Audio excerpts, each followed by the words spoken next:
All right. Today's episode of Brandon's Tech Tips brought to you by Big Turbo GT channel. Make sure you like, comment, subscribe, and share. This is going to be a video on the Mazda F2T engine and increasing longevity with power. A stock F2T has two main weaknesses, like a 89 to 92 Ford Probe GT, Mazda MX-6 GT, or Mazda 626 GT. Two main weak points directly from the factory that are detrimental to the longevity of the chassis. Number one is the head gasket. Factory head bolts are under torqued. I think the factory spec is 58 to 64 foot-pounds. I torque mine to 75 foot-pounds. They're non-torque yield bolts. I've reused them 6 or 7 times. I've never stretched them. And since I've started torquing my head gasket my head to 75 foot-pounds, I have never had a head gasket fail. Even with 2 different piston failures, the head gasket was still good when I took it off. So I had enough detonation and pre-ignition to melt a piston, both a hyper-eutectic and a cast piston, and the head gasket didn't fail. So making sure you have a really flat block, really flat head, over-torque those head bolts to 75 foot-pounds, and there's guys that have made in excess of 400 wheel horsepower on the stock head bolts. If you're going for more than 400 wheel horsepower, you're going to pretty much be stressing every component of the drivetrain past any point it was meant to go anyway. So at that point, ARP head studs, if you get the right ones, are an upgrade. But some ARP head studs, there's 2 available. One of them is actually not any better than factory head bolts. So I don't know the part numbers. I'll do a little research on that later and maybe get back to you about it. But those are that's the number one weak point. The number 2 weak point is the stock differential in the Mazda 8 Series Trans. It can't take shock. So fast shifts, heavy clutch dumps, those things will cause a differential failure. And the way that they do that is you have your differential pin, which goes through the spider gears. And when you shock, it's got one thing that holds it in place, and that's a little tiny roll pin. And when you are shocking the transmission, that roll pin has a tendency to snap off. Your diff pin falls out. Your differential grenades out of the bottom of your transmission. The number one thing people do to fix that is to either weld the diff pin in place to the housing, which works. That diff can take a lot of power once that diff pin is welded, or to upgrade with an M Factory or Torsen Guru limited slip differential. I have an M Factory, but I'm about to put a factory open differential with the welded pin back into my transmission when I pull it apart to do the clutch, because I want wheel spin to save the next weak point in the drivetrain, which would be 3rd, 4th, and 5th gear. They're just not meant to take much over 350 foot-pounds of torque. Any fast shifting, and eventually you will strip gears. So as for longevity, the number 2 thing that I do for longevity of the engine is wide ring gaps. When you're doing high boost, big turbo pulls on stock components, the factory ring gaps are just simply not meant to sustain a gap at those kind of cylinder pressures and temperatures. Eventually you close the gap, the ring butts up, breaks the ring land. It happens to everybody.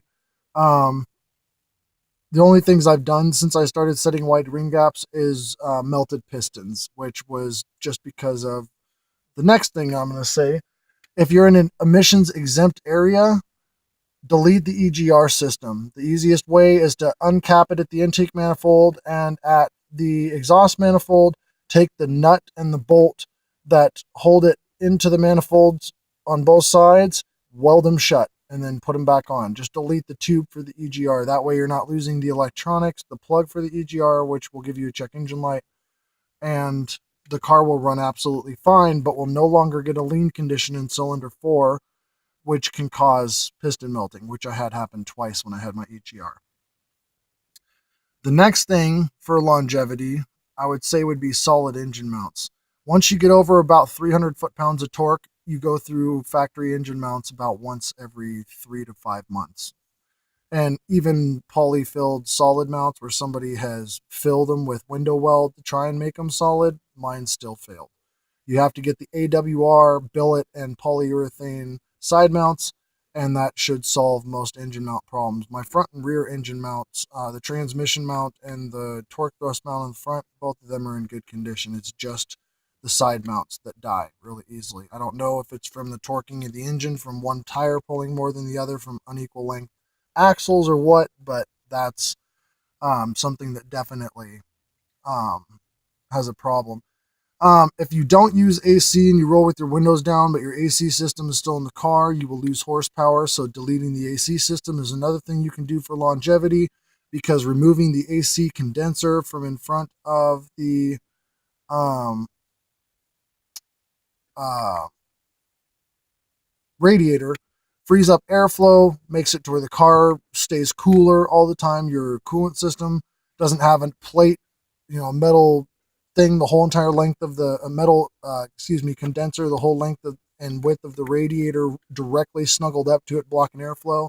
Frees up that airflow, and that way you won't have airflow for problems if you do what I did, which is put a massive front mount intercooler on the car, because it still leaves an air gap between them, and it's already a system that was designed to have a really thick tube and fin condenser in front of the radiator.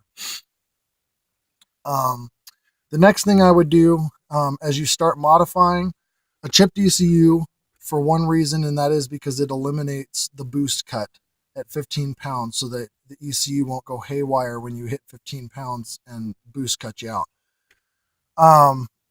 Also, and that's if you're not planning on doing heavy mods. Heavy mods, I would go standalone. I'm pushing the limits of the stock computer. So, where was I? I'll piss. Oh, yeah. Chipped ECU. The next thing would be a Walbro 255 fuel pump and adjustable fuel pressure regulator, because then you have sufficient fuel for an upgraded turbo, as well as being able to adjust fuel pressure to give you a little bit more wiggle room when it comes to air fuel ratios and boost.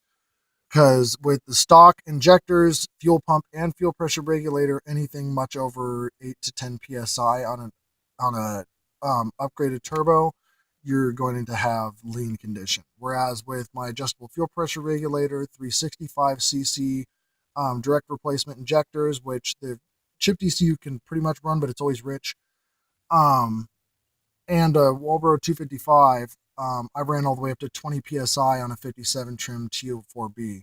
So it got lean because I was only at 50 psi base pressure, but if I had pushed that to 55, 56 psi, it would have been really rich in cruise and normal driving, but it probably would have had sufficient fuel and boost. Clutch won't hold anything over 8 to 10 pounds anymore, so I don't go over that. Clutch will be getting done soon. That's the next weak point, would be the clutch. If you're doing any upgrades, you're going to have to upgrade the clutch. The stock exity clutch usually doesn't hold much more than about 260 to 270 wheel torque. Anything much over that, and it just can't hold the power. But as far as standard things go, that would be probably the biggest longevity upgrades that I would do to your engine.